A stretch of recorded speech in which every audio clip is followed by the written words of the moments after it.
because this is what matters. What happens if Ryan Garcia beats Devin Haney? How many people think we're wasting our time talking about this part of it? Listen, we got to cover all the bases. You know what I mean? We got to be objective here. While I don't think this is going to happen, we have to entertain the possibility. Because upsets happen in boxing, happen all the time. Not all the time, but you guys get what I'm saying. And Ryan Garcia does have the power and speed, probably power and speed advantages over Devin Haney in this fight, which is interesting. You normally wouldn't favor a guy so heavily who doesn't have the power or speed advantage, but it's really a testament to how good his defense is and his overall counterpunching and boxing ability. With Ryan Garcia, if he catches Devin Haney and knocks him out, because we agree that if Ryan Garcia wins this fight, it will not be by decision, unless there are like heavy shenanigans in this fight, but it will likely be by knockout, some sort of technical knockout. He just catches Devin Haney, kind of like the way Jorge Linares did, except it's not at the end of a round. It's actually early on and then just piles on and then finishes him. If that happens, then that's pretty devastating to Devin Haney, but I think we would probably see a rematch.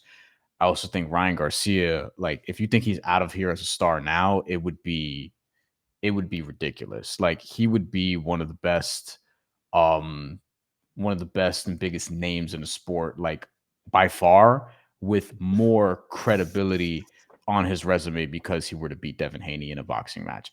And while I don't think this is going to happen, we have to entertain the possibility. So It's boxing. Anything can happen. When you take a look at Ryan Garcia's skill set, he has power, he has speed. We've said this. And listen, Ryan Garcia also does have skill. But when I take a look at Devin Haney and his skill set, Devin's a good body puncher, a good counter puncher, has a good jab. Ryan has a good jab, though, too. I think he has to use it in this fight. What happens if Ryan Garcia beats Devin Haney? Ryan Garcia becomes the face of boxing.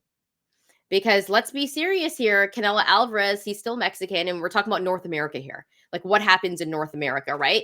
Ryan Garcia would be the face of boxing. He would be the biggest name of boxing, whether you like it or not. Do I think it's going to happen? I don't think he's going to be Devin Haney, but imagine if he knocks out Devin Haney. There's more cachet to his name, and there is a possibility that could happen. But then Ryan gets being talked about as he probably gets on the pound for pound list then.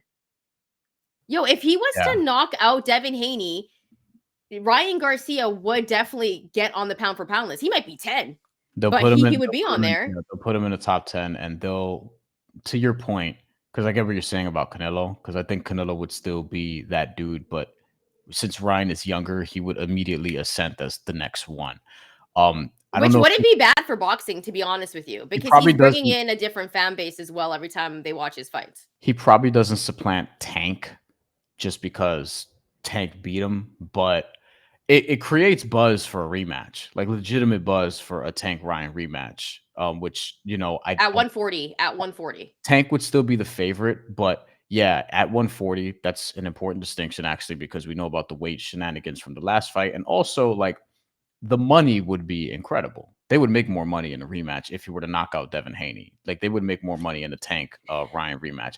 Ryan may have to beat Devin Haney again though, because I think Devin Haney will probably get a rematch, but still. I believe there would be. I'm PK13. He says Devin Haney probably has a rematch clause, which I think, hey, listen, and even if Ryan Garcia fights well in this fight, say if Ryan fights really well in this fight, there's some controversy, goes to the cards, he loses. There's a chance there could be a rematch for it. There's a chance, like if it brings in dollars, if the pay-per-views do well, there's a chance we could see a rematch. These guys know each other really well, fought in the amateurs. The record is 3-3 on either side. So listen, that could possibly happen, but we'll have to see on Saturday. Let's get to some comments, Brian. Let's go to Jay. I like Ryan. After all, he's entertaining me. I hope he has a great fight. Yeah, I agree with you. Very I agree with you. comment, Jay. Thank you. Let's go over to AP really quickly.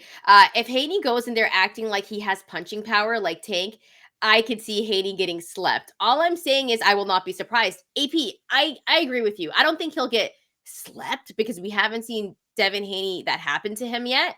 But I do think it's kind of crazy because a lot of people are like, Devin Haney's going to get the knockout. Devin Haney's going to get the knockout. Did he look better fighting at 140 pounds? Yes. Right? We think about Bud Crawford. moved up to welterweight, stopped or knocked out everybody that he's fought. Like, he fought better in that weight class, his natural weight class. And when you take a look at Devin Haney, he's actually a really big guy. Like, he He's looks gonna be a big, welterweight. right? His shoulders, he's definitely going to be a welterweight. Absolutely gonna be a welterweight. He's 26, 25, 25. 26. You know, 25. like I think he's gonna turn 26 this year. Like, yeah, he'll be a welterweight before he's 30 years old.